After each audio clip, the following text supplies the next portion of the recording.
So we're going to start with a video, and then Dan O'Shea will address you all, and then I'll come back for comments and then questions, if that's okay.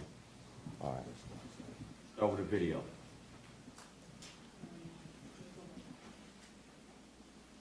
Good morning. We're just going to walk you through brief snippets of video that were taken on Friday night by both pod cameras and other cameras in the area, and then I'll turn it back over to the superintendent. Go ahead, you can turn the lights off. So prior to this video starting, we had about a 1-hour rally at Buckingham Fountain with people exercising their First Amendment rights with no issues. The video is going to kick in as they start marching southbound on Columbus Drive.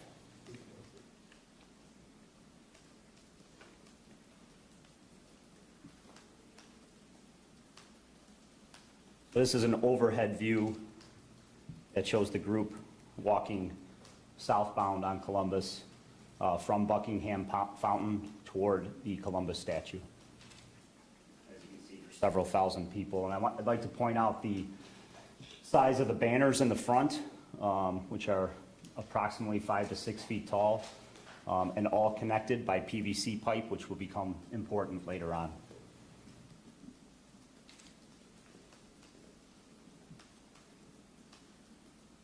So here you can see minimal police presence at this location. We have police cars in the rear to protect the rear from any vehicles that may come up behind First Amendment protesters that walk down the streets, and they have been doing that throughout the last month and a half. This is where you see the crowd start to march into Grant Park behind the Columbus statue, so they would be just north of the Columbus statue heading into the park.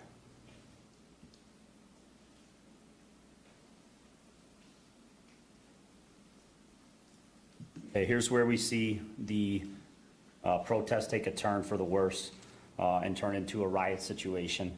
A lot of these individuals put up umbrellas and hid behind those banners among the foliage down the hill, so shielded from our officers' sight who are on the ground. And as you can see where the arrow is pointing out, this is just showing an individual changing from his clothing into all black clothing. And you'll see as the video progresses how they form up and march toward the statue. So here, again, a lot of the protesters are moving in front to shield this group who are all changing clothes and preparing weapons to be thrown at the officers who are standing at the statue, which is approximately half a block away. And now, again, you see the protesters moving in a platoon-like fashion with the banner that is all connected by PVC pipe towards the statue. And here's where they start marching south in Grant Park towards the statue. The PVC pipe is then taken apart from the banners. And a lot of that PVC pipe was sharpened on the ends to a point, which was being jabbed at the officers up when they get closer to the statue, and you'll see a video of that.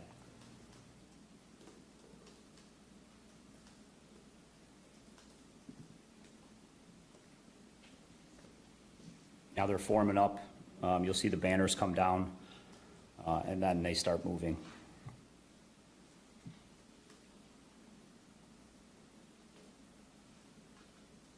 What you don't see from this video on the back end is a lot of the bicycles that are forming a wall around the bicycle behind. So here's a gentleman dumping out weapons to be thrown at the police, and immediately they start multiple felonies of throwing objects at the police who were standing on the statue.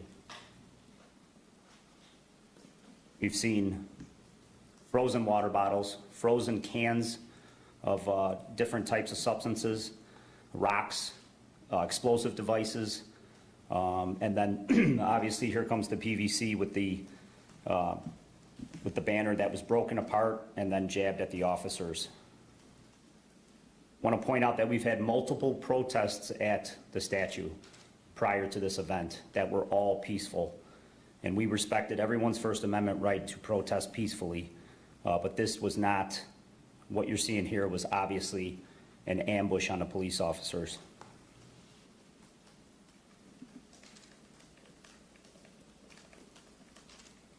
So within the group, there are people pushing carts and holding bags that had the items to be thrown at police. So they had multiple restocking of items to throw at the police, weapons basically. And here's another look from the statue looking out southbound.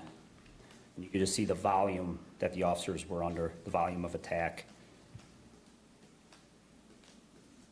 We had multiple officers injured, multiple officers concussed.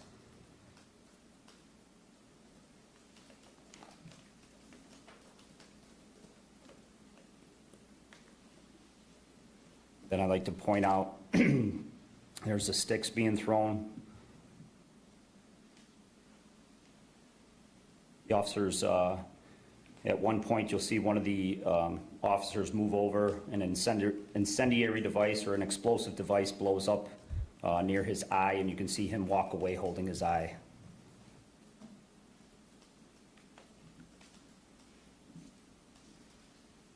What's the condition of that officer's eye? That officer's eye is damaged. He has to go back daily to have his eye checked by the eye doctor and may require surgery.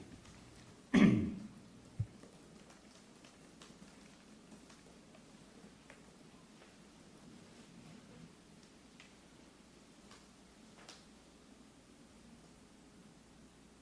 going to happen here shortly. You'll see the officer in the white shirt, the sergeant,